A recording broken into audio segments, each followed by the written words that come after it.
Inside PressBox is presented by Freedmont Mortgage. Don't make a 30-year mistake by choosing the wrong lender. Go to FreedmontMortgage.com now for all of your mortgage needs.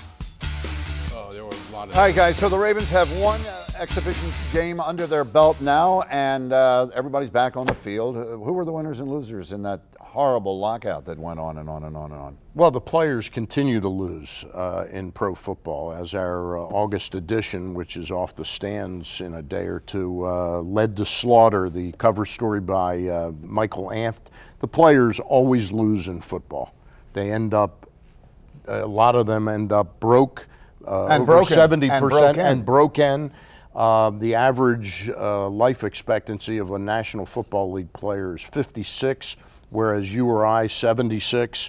Linemen, 50. So football's a real hard sport on the people that play it. But I don't see how you can say that the players lost because of that. I mean, that's something that the players know when they get into the game of professional football in general. I don't think they do. That's the point, Gary. I don't think they do. I don't think the players do know this, and I don't think their union does a good job for them. I don't think they look out for them in safety issues and these health issues, and I think that they need to restructure the way these players are doled out their money, so maybe some of them have some at the end of their career. Mike, you played football. Go on. I did, but I think some of the stats are also kind of skewed when it goes to the average lifespans, because you're talking about guys that played in the 50s, 60s, 70s, and 80s. Massive chemical abuse in those days.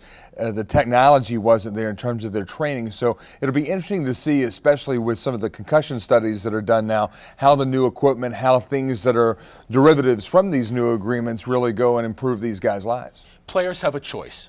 They can either figure out a way to make $1 million, $2 million, or $3 million doing something else, or play professional football if they have the opportunity to, which most of them do, obviously, and make $1 million, $2 million, $3 million doing that, knowing that there are costs involved with that as well. How do you make $1 million, $2 or $3 doing something else if you well, don't? That's his point. That's his point. You go to work. Gary always makes points. Well, Gary always makes great points. They could but sell you're missing a key factor. What's here. the key factor? You know, when these rookies come into the National Football League, they make a big deal about having the symposium to teach them how to handle their money.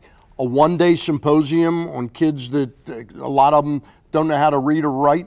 I mean, the union does a lame job at taking care of their They're not the United Mine Workers, Stan. Lay off of these kids. They're making a lot of money. They sign a bonus. They end up with none of it. They end up with none of it. And that's the league's fault?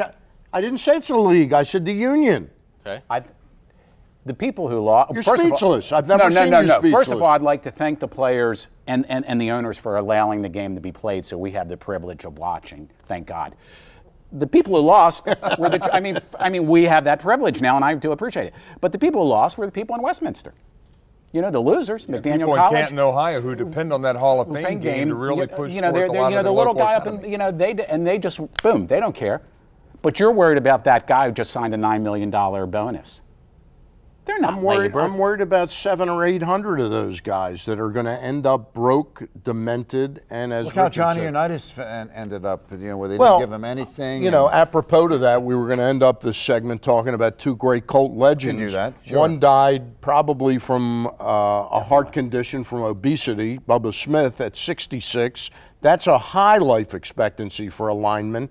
And the other ended up broke 88. and with dementia. And that was John Mackey. I rest my case. Stan, these are all terrible stories. I think everybody here is going to admit it. Everybody that's watching is going to admit it.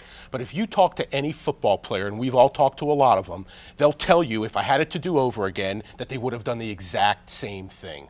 That's the bottom line. How about a public school teacher, Stan, who dies of a heart attack from the stress of the job? I mean, you can do job stress with anything. You could drop dead right here. Right here. And I would want that Under Armour shirt if you did. It's a nice looking shirt. But Google him. Google him. Caplan, Google me, but I'm if you have 10 Richard. minutes. If you have all day. Mike, do you care about the teacher? Let's get something intelligent. Mike? Well, you just go back to the overall safety that the guys who played back in the classic age of the NFL had to endure. I mean, even today, the massive amount of money that goes into concussion studies. Chris Nowitzki out of Harvard doing the study on the brains of the former players. this is great technology which will all help them out, but even out of this settlement, there are better provisions being put forward for the alumni of the NFL where you only have to be vested after 5 years, I think it is, and that's a pretty decent life right there. So these guys get it pretty well. There are a lot of people who graduate from places like Towson, Loyola, Maryland, who are just regular folks out there who are having a tough time too. So it's hard for me to have too much sympathy for somebody that gets a $3 million signing bonus and gets free clothes. All right, before we leave, let's Talk go. to John Mackey and O.J. Brigance about Let's that. go around the table, starting with Gary. Here's the question to end with. Are the Baltimore Ravens a Super Bowl contender this year? What do you think? Absolutely. Because? The Ravens are a Super Bowl contender because the infrastructure of the team is still solid. They have obtained more players to make it solid, and as long as you have that, you are definitely a contender. Mike Waddell. Great organization top to bottom, from the owner all the way down through the coaching staff, quality defense, pretty spectacular offense too. Roger Caplan. Love the Ravens, love the organization. They will not make the playoffs this year. The playoffs. Unbelievable. They will not make the playoffs. And Stan the fan, you better take that shirt off. I think a Super Bowl contender, needless to say, Joe Flacco has to stay upright this year. In the offseason, he had the best wedding photos out of him, Roethlisberger, and Romo. Oh, Nakamura by far. All right, Gary, Raj, and Roger and Stan and Mike, thank you all. We'll be back in a moment with Inside Press Box. Remember, Square Off Sunday mornings at 10 here on ABC 2. It's going to be a very hot one on Sunday. See you then. Stan the Fan talks with Dick Cass of the Baltimore Ravens and Stephen Martino of the Maryland Lottery when Inside Press Box returns.